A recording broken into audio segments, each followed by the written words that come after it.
7 गांव के किसानों ने शिप्रा नदी पर बनाए जा रहे घाट व 6 लेन रोड में जा रही जमीन का मुआवजा मार्केट रेट से दिए जाने की मांग की है। जल संसाधन विभाग द्वारा करीब 29 किलोमीटर लंबाई में घाटों का निर्माण कार्य शुरू किया गया है। ठेकेदार फर्म फिलोदी कंस्ट्रक्शन द्वारा घाट निर्माण शुरू कर दिया गया है। शुक्रवार को किसान इकट्ठा हुए और घाट किनारे की जमीन के बाजार मूल्य ज्यादा होने की बात करते हुए जल संसाधन विभाग के अधिकारी कार्यपालन अभियंता मयंक परमार को निर्माण स्थल पर बुलाया और अपनी बात रखी। दरअसल 7 गाँव के किसानों ने शुक्रवार को शनि मंदिर के पास गोठड़ा गाँव में अफसरों के सामने विरोध जताया। वे शिप्रा नदी के घाट निर्माण के साथ 6 लेन रोड में प्रभावित हो रही उनकी जमीन को लेकर नाराज हैं।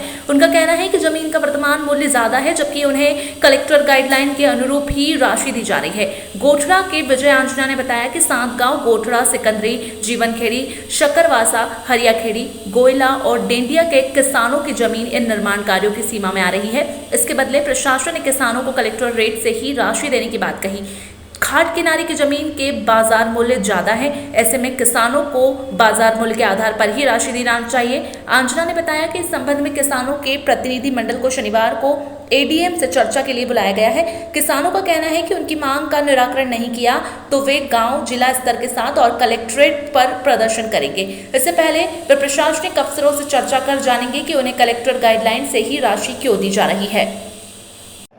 जब भी रोड का कोई कार्य होता है तो पहले सर्वेक्षण होता है, उस किसान को सूचना की जाती है, उसके बाद उसको पूरी खबर दी जाती है कि आपको इतना मुआवजा होगा, उसके दस्तखत लिए जाते हैं। अभी यहाँ पर किसी भी किसान के संज्ञान में नहीं है कि उसकी जमीन में किस तरीके से क्या कार्य किया जा रहा है। बस वो कार्य चल रहा है। किसानों को सूचना तो दी जानी चाहिए कम से कम कि भाई आपकी इतनी इतनी जमीन इस कार्य में जा रही है, आपको ये मुआवजा दिया जाएगा, उसकी सहमति तो लो। आप तो सीधा उस काम में कूद पड़े हैं और फिर नदियों में मिट्टी डाल रहे हैं, मट्टियों भी डाल रहे हैं, तो मशीनें बड़ी बड़ी पोखले ने मशीन। मेरा नाम अजीत सिंह आजना है, गांव सिकंदरी से। मुझे इस कार्य से ये आपत्ति है कि आप किसानों को सूचना कीजिए, उनको सामलात करके इस कार्य को कीजिए। हम किसी विकास कार्य में बाधित बनना बिल्कुल भी नहीं चाहते हैं। हम तो हर कार्य में सहयोग दे रहे हैं कि सरकार का और किस प्रकार से हम साथ दें, पर यहाँ पर किसानों का जो दमन हो रहा है, किसानों के साथ जो अनीति हो रही है, उसको भी तो रोकना जरूरी है। अगर वह नहीं रुकेगी तो बाकी किसानों का हम 5-7 गांव के इकट्ठे किसान होकर यहाँ पे आए हैं, कलेक्टर साहब के नाम का ज्ञापन दे रहे हैं। हमारी ये मांग है कि जो सीएस कार्य में जो घाट का निर्माण हो रहा है, वो जो गाइडलाइन, जो मुआवजा अभी तक में निर्धारित नहीं हुआ है, और मुआवजा जो हमने बाहर से सुना है वो बहुत कम पुराना, और बहुत पुराना 15 साल पुराना गाइडलाइन के हिसाब से मुआवजा दे रहा है। तो कितने किसान हैं? किसान तो बहुत है, कम से कम 100 किसान है। 6 गांव की जमीन आप सोच ले सकते। शनि मंदिर से लेके गोठड़ा, सिकंदरी, जीवनखेड़ी, दाऊदखेड़ी, सांवराखेड़ी, ढेंडिया, शक्करवासा, हरियाखेड़ी, गोयला, ये सभी गांव के किसान इकट्ठे हुए हैं।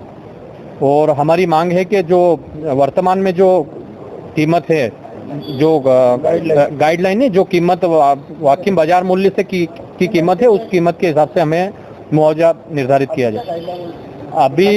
अभी गाइडलाइन हमें तो नहीं बताया गया, बाकी हमने जानकारी ली है तो जो 15 साल पुराना 7,77,000 रुपये पर बीघा वो निर्धारित करी, तो उसमें क्या होगा, हमारा क्या होगा। और आज हमने पेपर में पढ़ा है कि 30 मीटर एक और सुपर कॉरिडोर कुछ निकल रहा है शिप्रा के पश्चिम साइड में होते हुए, तो वो भी तो हमारी मतलब बहुत सारी जमीनें आज घाट में जा रही है, कल रोड में जाएगी, परसों और दूसरा रोड छोड़ा होगा, ऐसे करके हमारी बहुत सारी जमीनें जाएगी। तो हमारी सभी गांवों वालों का यही है कि हमें कम से कम, हम काम को बाधा नहीं दे रहे, हम काम में कोई बाधा नहीं है और काम रोक भी नहीं रहे, पर हमारा ये निवेदन है कलेक्टर साहब से कि जो उचित मूल्य है, कीमत है, जो सही साठ जमीनों की कीमत है, वो दी जाए।